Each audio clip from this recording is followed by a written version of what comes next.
of your dream study abroad destination. Clear your doubts. Videsh Consult. Call 9676502888.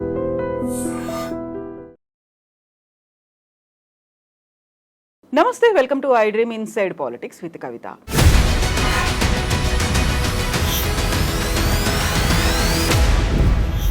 SLBC project తెలంగాణలోని 2-3 జిల్లాలని సస్యశ్యామలం చేస్తుంది, గొంతు తడుపుతుంది అనే ఆలోచనతో ప్రారంభించినటువంటి ఒక ప్రాజెక్ట్ దశాబ్దాలు గడుస్తున్నప్పటికీ ఇంకా పూర్తి కాలేదు.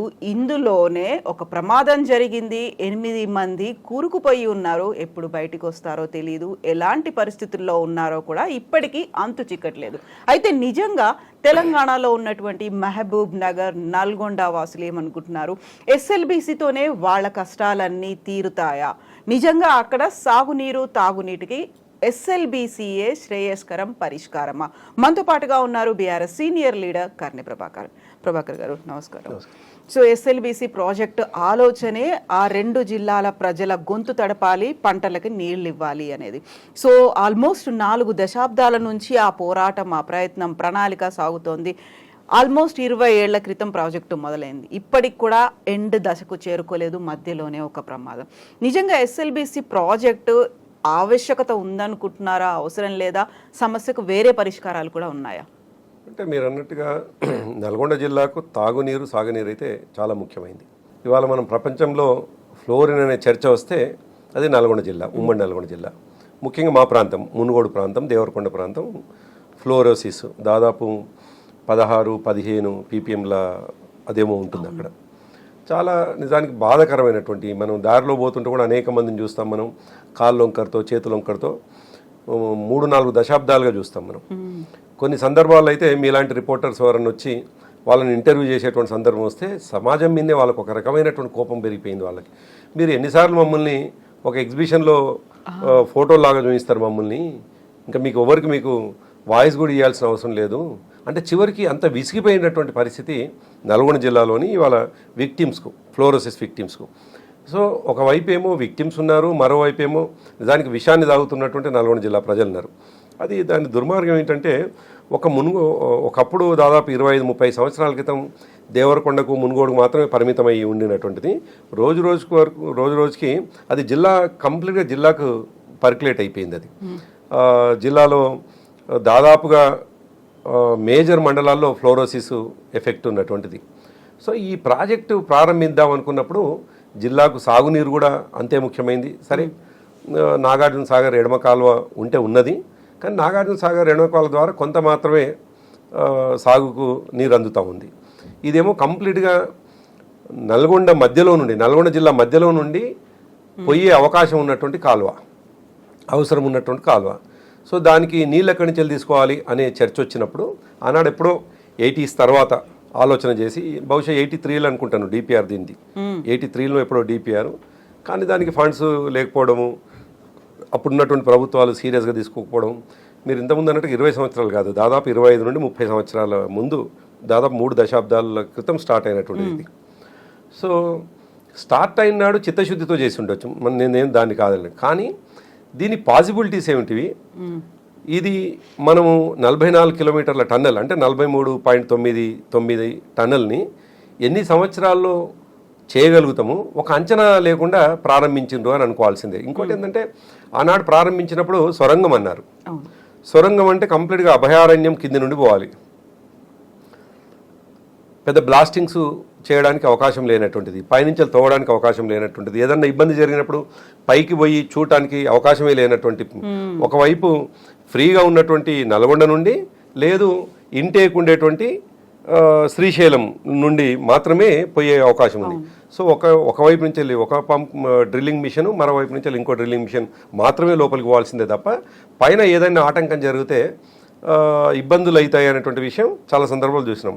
ఇదే మాటని కేసీఆర్ గారు ఉద్యమ సందర్భంగానే, ఇవాళ మేము అధికారంలోకి మొన్న వచ్చినప్పుడే కాకుండా ఉద్యమ సందర్భంగా కూడా అనేక సందర్భాలు అన్నారు ఆయన.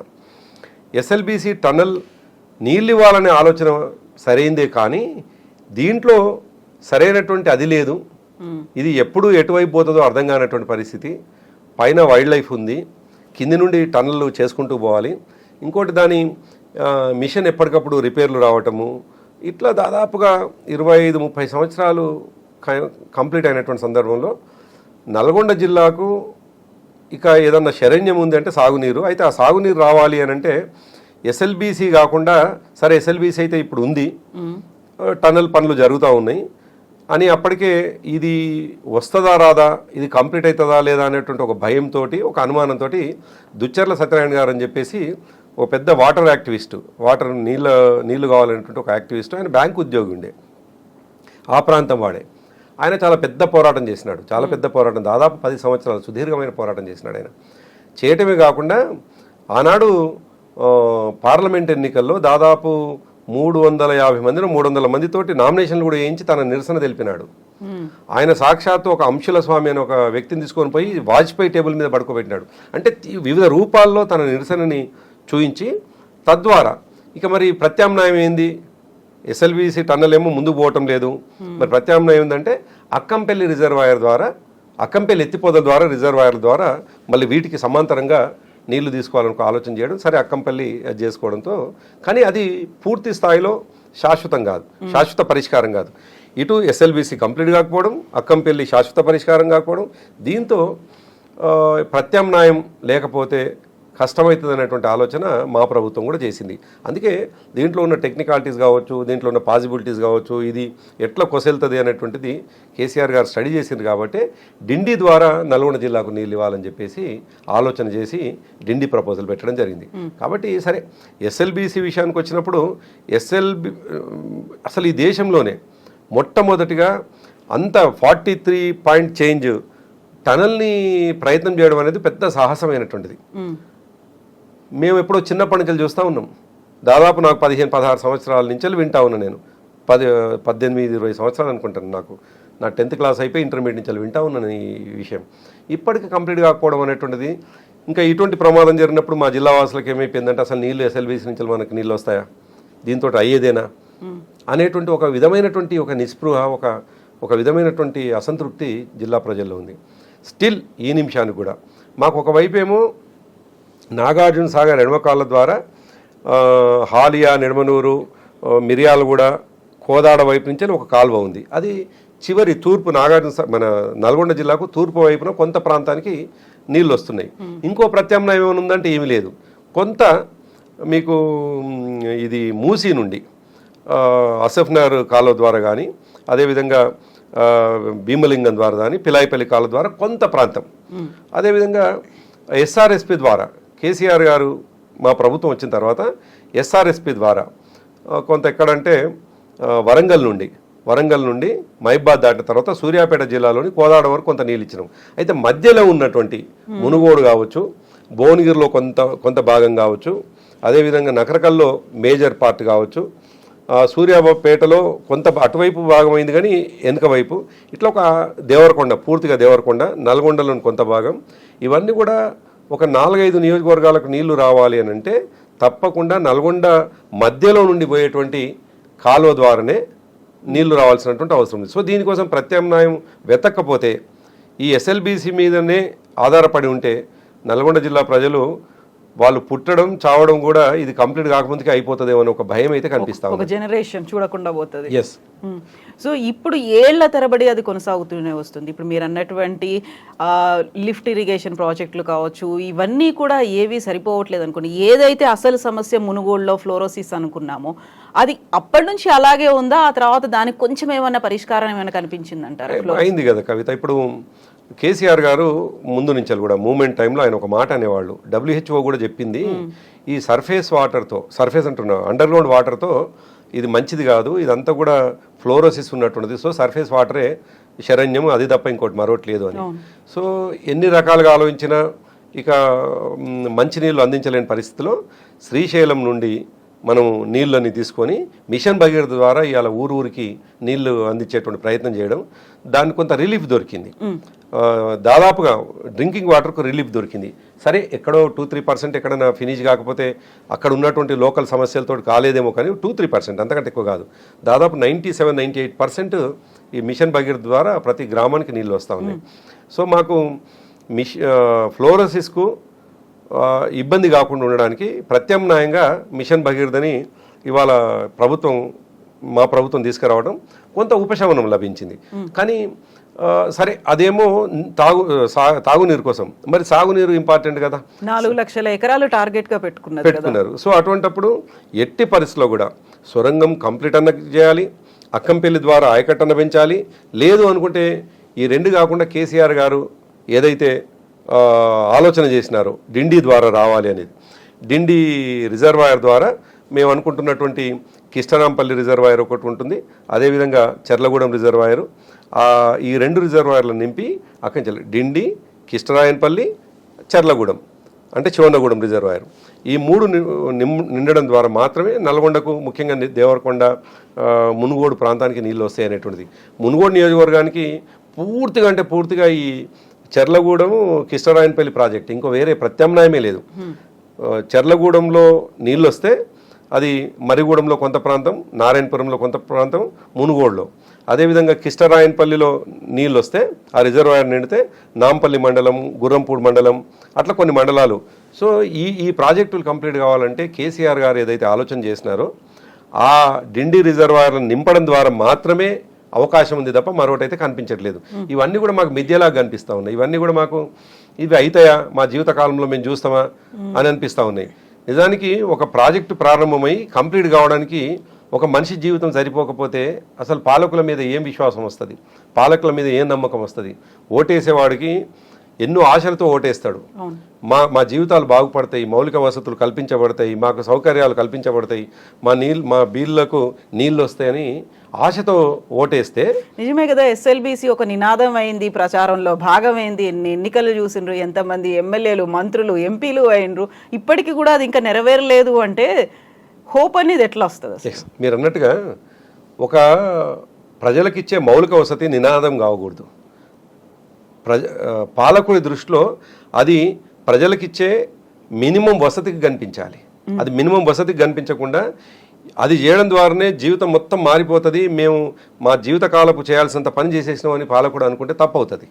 సో అందుకే ఏ నినాదం లేకుండానే కేసీఆర్ గారు 14 సంవత్సరాల ఉద్యమం చేశారు. కాబట్టి కాళేశ్వరం మీద ఎన్ని విమర్శలున్నా, కాళేశ్వరం అంటే అసలు కొన్ని ప్రాజెక్టుల సముదాయం, నిజానికి కొన్ని ప్రాజెక్టులు, కొన్ని కాలువలు, కొన్ని బరాజులు, కొన్ని రిజర్వాయర్లు ఇన్ని కలుపుకొని అసొంటిది మేడిగడ్డ దగ్గర ఒక పిల్లరు కుంగితే గగ్గోలు పెట్టినటువంటి వాళ్ళు 3.5 సంవత్సరాల్లో పని జరుగుతుంది. అంటే 3.5 సంవత్సరాలే అనేటువంటి మాట ఎందుకు ఇంపార్టెంట్గా మేము చెప్తా ఉన్నామంటే అసలు నీళ్ళు అనేటువంటిది అంత ముఖ్యమైనటువంటిది, సాగునీరు అనేటువంటిది ఎంత టాప్ ప్రయారిటీలో తీసుకోవాలో ముఖ్యంగా తెలంగాణకి. ఎందుకోసమైతే తెలంగాణని మనం కావాలని కోరుకున్నామో దాని ప్రయోజనం మనం పొందాలి అంటే నీళ్ళ ద్వారానే అనేటువంటి విషయం అర్థం చేసుకుంటూ కాబట్టి కాళేశ్వరాన్ని ఎటువంటి ఎన్నికల నినాదం కాకుండానే, ఎన్నికల్లో ఎవరు అడగకుండానే, ఎన్నికల వాగ్దానంలో భాగంగా మా పార్టీ ఇవ్వకుండానే అది ప్రజలకు ఉపయోగపడుతుందని చెప్పేసి కేసీఆర్ గారు కంప్లీట్ చేసిండ్రు. దానికి ఇవాళ ఎవరైతే ఈ సొరంగ మార్గాన్ని, అదేవిధంగా ఇవాళ ప్రమాదానికి కారణమైనటువంటి ప్రభుత్వం ఉందో, ప్రభుత్వానికి వచ్చే ముందు గగ్గోలు పెట్టి మైకులన్నీ పగిలిపోయేలాగా మాట్లాడి అబద్ధాలు చెప్పి ప్రభుత్వానికి వచ్చినారు. ఇవాళ చేసింది ఏంది వాళ్ళు? ఎంత దుర్మార్గం నిజానికి. మేము ఇది రాజకీయ విమర్శ కాదు, బాధతో చేస్తున్నటువంటి విమర్శ. 22 నాడు ఎప్పుడో ఈ సంఘటన జరిగితే ఇవాళ బహుశా 1వ తేదీ ఇవాళ అంటే 9 రోజులు అవుతోంది. ఈ నిమిషానికి అసలు ఉన్నటువంటి వాళ్ళు, అందులో చిక్కుకున్నటువంటి వాళ్ళు చనిపోయినరా బ్రతుకున్నారా సమాచారం లేదు. ఇవాళ పత్రికల్లో చూస్తే కొన్ని పత్రికలు క్వశ్చన్ మార్క్ పెట్టి దాదాపుగా 8 మంది చనిపోయినట్టున్నారు అని అంటున్నారు. నిజానికి అటువంటి వార్త వస్తే వాళ్ళు ఏ ప్రాంతానికి చెందిన వాళ్ళు కావచ్చు, వాళ్ళు ఏ రాష్ట్రానికి చెందిన వాళ్ళు కావచ్చు, వాళ్ళు మనుషులు, ఈ దేశానికి ఉపయోగపడే వాళ్ళు, ఈ దేశ నిర్మాణంలో భాగస్వామ్యం కావాల్సినటువంటి వాళ్ళు, భాగమైనటువంటి వాళ్ళు. ఒక రాష్ట్ర నిర్మాణమే కాదు, ఒక రాష్ట్రానికి పనిచేయడమే కాదు, ఈ రాష్ట్రంలో చేసేటువంటి ప్రాజెక్టుల నిర్మాణం ఈ దేశానికి కూడా, దేశ స్థూలోత్పత్తికి కూడా, జాతీయ ఉత్పత్తికి కూడా ఉపయోగపడేటువంటిది వాళ్ళు చేసేటువంటి శ్రమ. కాబట్టి వాళ్ళు ఏ ప్రాంతంకి వెళ్ళి వచ్చిండ్రు ఏందనేటువంటిది ఇంపార్టెంట్ కాదు. కానీ వాళ్ళు ఒకవేళ చనిపోతే మాత్రం దానికి పూర్తి బాధ్యత ఈ ప్రభుత్వమే వహించాలి. ఎందుకంటున్నానంటే ఈ మాట మీరు అనవచ్చు, మీరు 10 సంవత్సరాలు అన్నారు కదా. ఎగ్జాక్ట్లీ ఇప్పుడు రేవంత్ రెడ్డి అన్న మాట కూడా అదే కదా, ఎస్ఎల్బిసి ప్రమాదానికి కారణమే బీఆర్ఎస్ సర్కార్, కేసీఆర్ అనే మాట. మీరేమో ఒక తరమంతా ఎదురు చూడాల్సినటువంటి పరిస్థితి వస్తోంది, ఏళ్లకేళ్లు ఇంత పూర్తి కాకపోవడం ఏంటి అని. 10 ఏళ్ల పాటు కేసీఆర్ అసలే పట్టించుకోలేదు, లోపల ఉన్నటువంటి ఎక్విప్మెంట్ కావచ్చు, మెషినరీ కావచ్చు పాడైపోయింది అనే మాట. అప్పుడు కనుక కంప్లీట్ చేస్తుంటే ఈ పాటికి పూర్తి అయిపోయేది, నీళ్ళు వచ్చేవి. మేము వచ్చిన తర్వాత మాత్రమే దాన్ని మళ్ళీ స్టార్ట్ చేయాల్సినటువంటి పరిస్థితి వచ్చింది అని మీరే అంటున్నారు ఇంతకుముందే, పాలమూరుకు ప్లస్ ఇది నల్గొండకు ఉపయోగపడేదని. ఆయన నేను పాలమూరు బిడ్డ అని పదే అంటాడు. ఈ సంఘటన జరిగిన దానికి కేవలం ఆయన 50-60 కిలోమీటర్ల దూరంలో ఆయన ఊరు ఉంటుంది. ఈయన పాలమూరు బిడ్డే.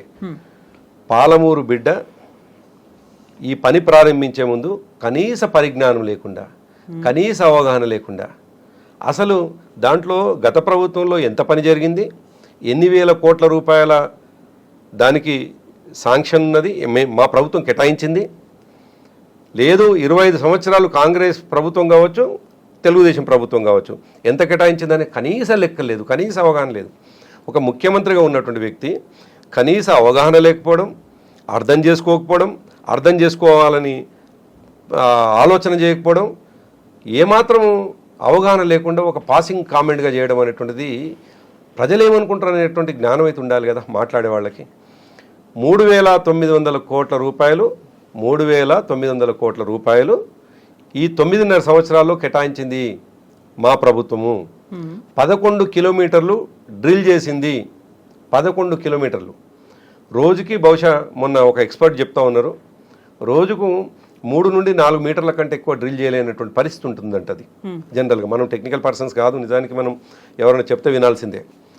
సో 3 నుండి 4 మీటర్లు డ్రిల్ అయ్యేటువంటిది రోజుకి.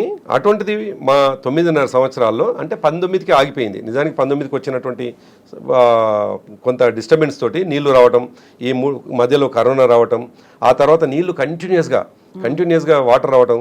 ఆ వాటర్ కూడా ఎంత ఫోర్స్తో వస్తుంది అని అంటే మనం ఈ ప్రమాదం జరిగినప్పుడు చూసినాం. మనం కొన్ని టన్నులకు సంబంధించినటువంటి మిషనరీ కొట్టుకొని వచ్చేసింది, ఎనికి వెళ్ళిపోయింది అనేటువంటిది మనం చూస్తూ ఉన్నాం. మరి అంత ఫోర్స్తో వాటర్ వస్తున్నప్పుడు దాన్ని డ్రైన్ చేయడానికే, ఆ వాటర్ డ్రైన్ చేయడానికే కొన్ని కోట్ల రూపాయలు ఈ పవర్ బిల్స్ అవుతున్నాయి అని చెప్పేసి. సో ఒక ప్రమాదం జరగలేదు, వాటర్ వచ్చినాయి, దాన్ని డీవాటరింగ్ ఎట్లా చేస్తున్నారో అనేటువంటిది మనం చూస్తూ ఉన్నాం. ఇటువంటి సందర్భంలో ఒక డిస్టర్బెన్స్ జరిగినప్పుడు ఈ ప్రభుత్వం చేయాల్సిన పని ఏంటి, జియాలజిస్టులతోటి పూర్తి స్థాయి సర్వే చేసి మనం మళ్ళీ లోపలికి పోవడానికి వైబిలిటీ ఉందా లేదా, అన్ని రకాలుగా అక్కడ ఉన్నటువంటి పరిస్థితులు అనుకూలిస్తాయా లేదా, మిషన్ డ్రిల్ చేసి లోపల పోయేటువంటి పరిస్థితి ఉందా, మిషన్ డ్రిల్ చేస్తున్నటువంటి సందర్భంలో కొలాప్స్ ఎక్కడవుతుంది, ఎటువంటి పరిస్థితి ఉంది అనేటువంటి కనీస అంచనా లేకుండా మనం వింటున్నాం అక్కడక్కడ మీడియాలో వచ్చినటువంటిది. మేమేం ప్రత్యక్షంగా పోలేదు. అంతకంటే ముందు సరే ఇది కంటిన్యూ చేసినాక అక్కడికి వస్తాను నేను. అయితే ఈ మాట వాళ్ళు ఎవరైతే వర్కర్స్ ఉన్నారో వాళ్ళే చెప్తా ఉన్నారు. ఏమంటున్నారంటే, సార్ అక్కడ ప్రమాదం ఉంది అనేటువంటిది మేము పసిగట్టినాం, రాళ్ళు కూలుతున్నట్టుగా, మట్టి పిల్లలకు జారుతున్నట్టు కనిపిస్తూ ఉంది, మేము మా ఆఫీసర్లకు చెప్తా ఉన్నాం, అయినా పర్వాలేదు మీరు లోపలికి వెళ్ళండి అని చెప్పేసి 16-17 తేదీల్లో వాళ్ళు పంపినారు. అంత కలుపుకుంటే బహుశా అది 80 మీటర్లు డ్రిల్ చేసిందో, 80 మీటర్లు కూడా డ్రిల్ చేయనట్టుంది. బహుశా 80 మీటర్లు డ్రిల్ చేసే లోపే కొలాప్స్ అయింది. నువ్వు ఒక 4 రోజులు 5 రోజులు పని చేస్తేనే కొలాప్స్ అయిపోయి చనిపోయేటువంటి పరిస్థితి ఉంది. దాదాపు 2019 వరకు మా ప్రభుత్వంలో పని జరిగితే ఒక్కరోజు ఒక్క మనిషికి చిన్న ఇబ్బంది కాకుండా, అంటే ఏదైనా పని చేస్తున్నప్పుడు లోతైనటువంటి అవగాహన ఉండాలి, దాని కాన్సిక్వెన్సెస్ ఏముంటాయి అనేటువంటి అంచనా ఉండాలి.